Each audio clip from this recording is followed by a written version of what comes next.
Tonight we're on steps 8 and 9, is that right? 8 and 9, yeah. And our speaker is Meatball Dave. Yeah, all right.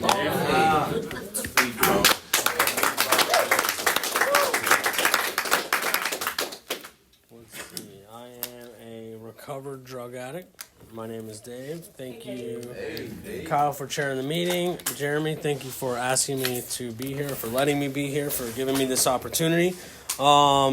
Congratulations to everyone who picked up chips. 30 days. It's time to make amends. Right? No, I'm just kidding. It's not time to make amends at 30 days. I had an idea that it was pretty much time for me to start making amends when I was still in rehab. I felt a little bit better, and I was really eager to get out there and start telling everybody how good I was doing. As a result of reading this book with a sponsor, I came to find out that that is not what this book suggests I do. It says that I do a few more things before I go out there and start making things right. I come to find out that I am not capable of making amends just yet. So on page 76, it says, we have a list of all persons we have harmed and to whom we are willing to make amends, which I had in rehab. I had a list. I made a list. I was ready to tell everybody I was sorry. And then it says we made it when we took inventory, which I had not done. So that tells me I had to make an inventory first.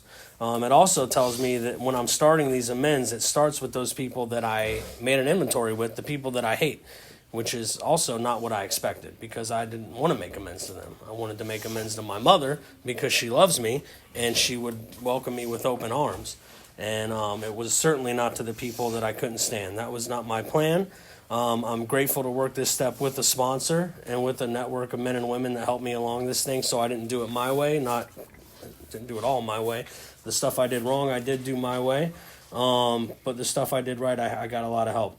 So I take an inventory and I start making amends with the assistance of a sponsor. If we haven't the will to do this, we ask until it comes, and that's step 8. Step 8 tells me I make a list. Step 9 tells me I go out there and I start moving my feet.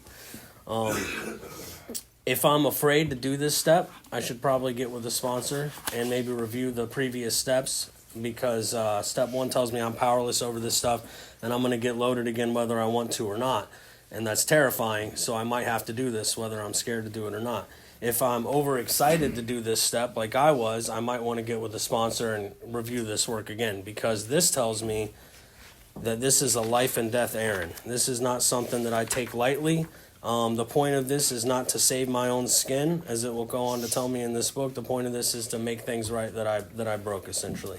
It says we would go to any lengths for victory.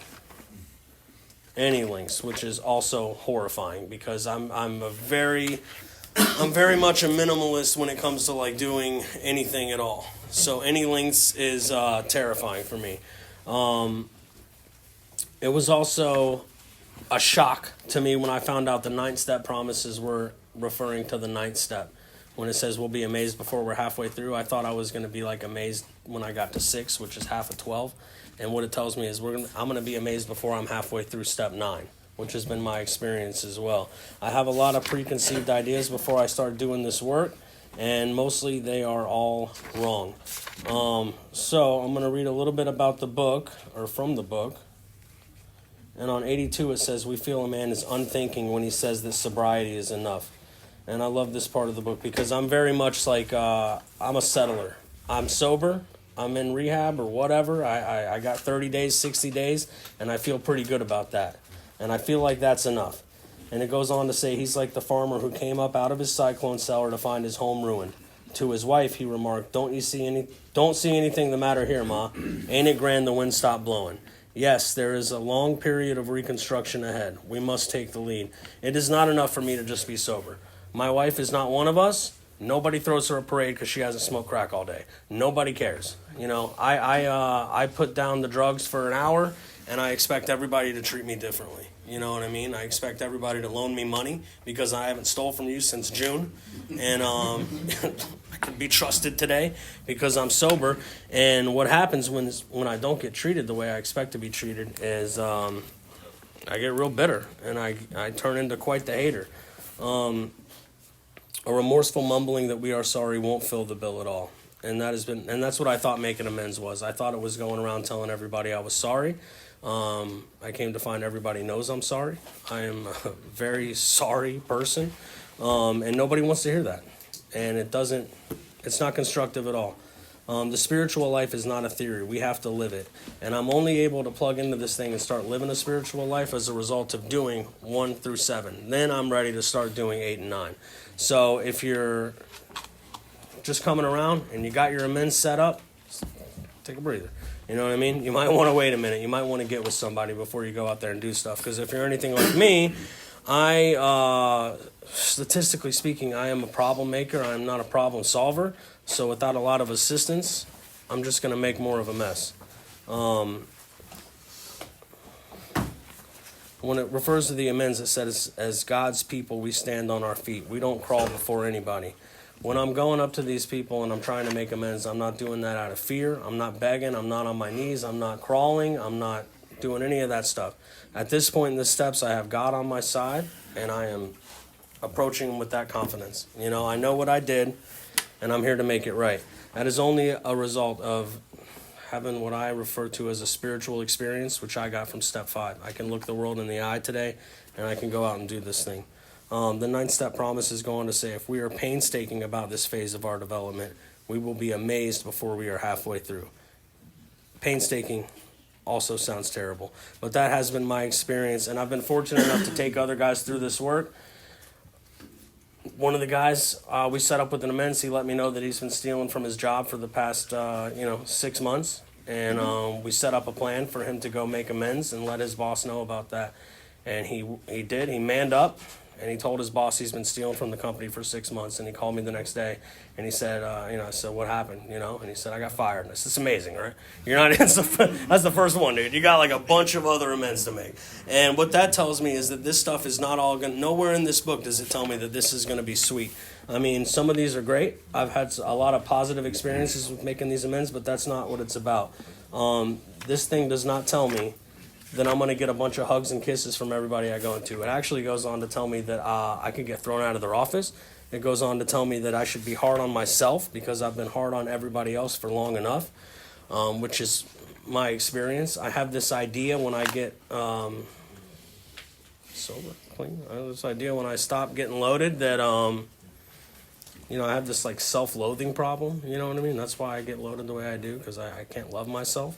I go through this work, and by the time I get to 8 and 9, I find out that that's also a lie. I'm obsessed with myself. You know what I mean? The reason I get loaded is because I can't bear the idea of me being discomforted in any way. And that was a bitter pill for me to swallow, because I like to tell people I can't stand the man in the mirror. I love that guy. You know what I mean? I love the man in the mirror, and I can't admit that to myself, but I'm obsessed with him. You know what I mean? When I have to be a father or take care of the man in the mirror, I choose the man in the mirror every single time. To the detriment of my family, my loved ones, to my employers. They all fall to the wayside when it comes to me being discomforted. I would much rather cater to my needs than anyone else's. So when I'm making these amends, it's important for me to set me aside and at the forefront of my mind focus on other people and what I've done wrong to them. My sponsor explained this to me as the process being I go out, I say this is what I did. Did I leave anything out? What can I do to make it right? I don't explain myself. I don't suggest anything. You know what I mean? I am at their mercy. And that is how I was told to make an amends. It was also told that the definition of an amendment is to, alter something, right? Like amend it, change it. You know what I mean? It's not to say I'm sorry. I took this, I want to put it back. And when I say I'm at the mercy of others, again, how do I make this right? It is now up to them to tell me. If I stole $20 from you, I can't just, I stole $20 from you. How do I make it right? You say, give me 40. I can't be like, nah, man, no, absolutely not. No, it's just what it is, because first of all, I only came with 5, and I was planning on making $4 or $5 payments to you in the first place. And if you say 40, then that's just what it's going to be. This is not up to me. If it's up to me, I'm going to start needing to make more and more amends. This is not an overnight matter. It should continue for a lifetime. And I am still making amends. I've been amazed. I got halfway through before, and then I found out that I had to make some more amends. So right now I'm sitting at like 55, 45. It's still amazing, but I still got a lot of amends to make, and this has turned out to be a lifetime thing for me, man. The reward of this stuff is that I don't have to be afraid of anything anymore. You know, I don't have to dodge creditors. I don't gotta, you know, I can go everywhere I want to go as a free man. There's amends that come up to me regularly that I forgot about, that are not that I forgot about, but there's some things that are objectionable to me today that weren't objectionable to me when I got sober, you know? And it's very important, I've found out, to get with the sponsor and do this stuff, call somebody first, pray before I do it, because when I go out willy-nilly and just start making these amends, I typically make more of a mess. And at like 4 years sober, I had a really great amends that I've been looking forward to since I was like 1 day sober. And when I first started making my amends, I had an amends to make in Tampa, which I'm here now. I was at ARC when I got out, and Tampa's not far from here. It's like 45 minutes or whatever, give or take. But if you're anything like I was when I got sober with no car and no license and not enough money for a bus pass, much less like an Uber to Tampa, and I couldn't even really walk there because I didn't really have shoes. My shoes were like a size 6 women's running shoes that my sister gave to me because I didn't have anything else. So Tampa's pretty far. So I couldn't make that amends. And that was the big one. That was the one I really, really wanted to make, and I couldn't make it. And after I stayed sober for a little bit, I'd gotten a ride to Tampa, probably from guys in this fellowship. And I talked to my sponsor about it, and I said I want to reach out and try to make this thing work. And it was suggested to me that I start off with like a text, kind of ease my way into it. And I did. I sent out a message, and I was like, hey, I'm going to be in town. If you have some time, would you be willing to talk to me? And this guy told me to suck it. He, in a nice enough way, he was like, no, my life's pretty good right now. I'd rather not you be a part of that.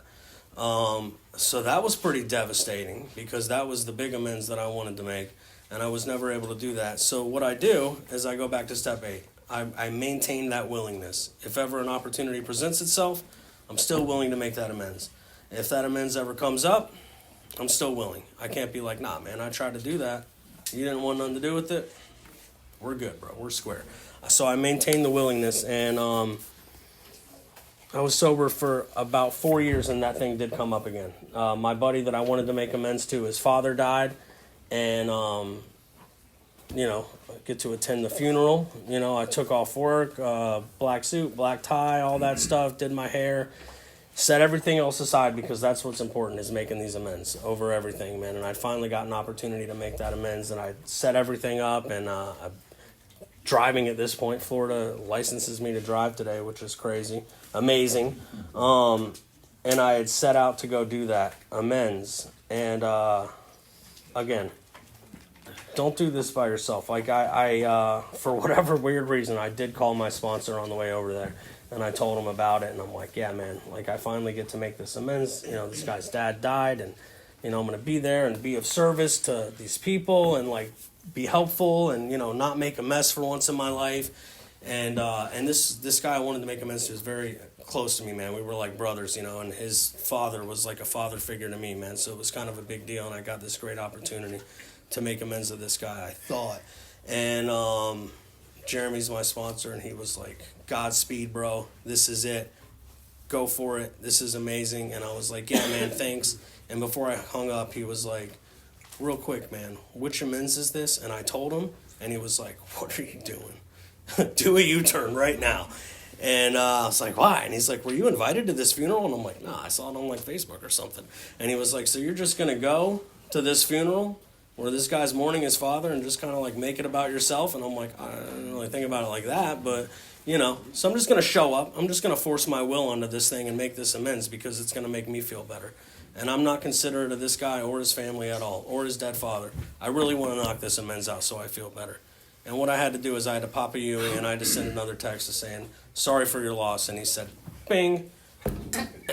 That's where that is. You know what I mean? But I say all that to say this is an ongoing thing for me. I'm continuing to be willing to make these amends. And I'm also saying that to say it still takes a village of support, sponsorship, a network of people to remind me that at the time, 4 years sober, I'm still completely insane. You know what I mean? And I am not capable of thinking about other people. You know, and I need people to point that out to me. Still haven't made that amends. Still willing to make that amends, but I haven't got to make that amends. And again, man, it doesn't say anywhere in this book that like we need to do this to make ourselves feel better. If I feel bad about the things I did, it's probably because I should, because they were terrible, awful things. You know what I mean? It doesn't mean I have to continue to make a mess because I got to make this right so I can sleep at night. You know, this is not to interrupt anybody else's day.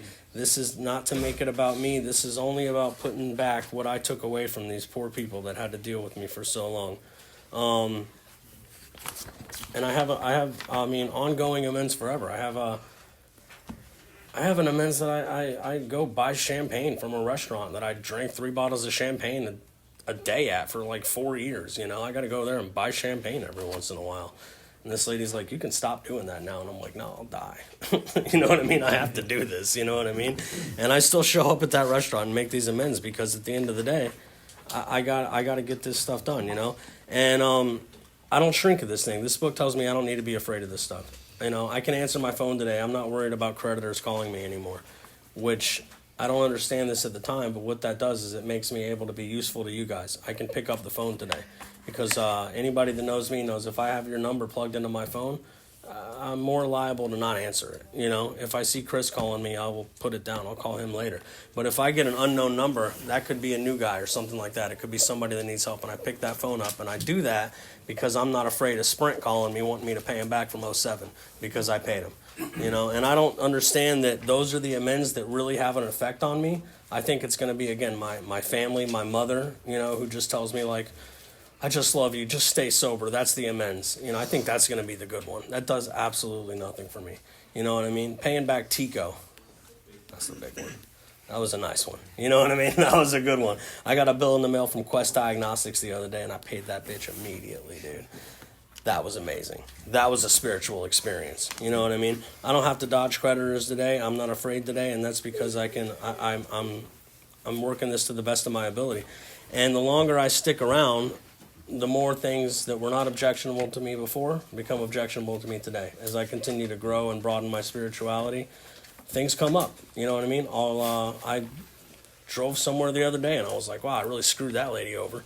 And I was able to reach out and meet up and, like, do that, you know, after calling somebody first. You know what I mean? I didn't just show up at this lady's house like, hey, I'm sorry, I owe you $30. I got to reach out to her and make that right.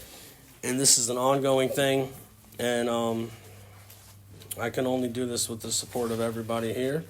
So thanks for letting me share, and I will open it up to you guys. Thanks, David.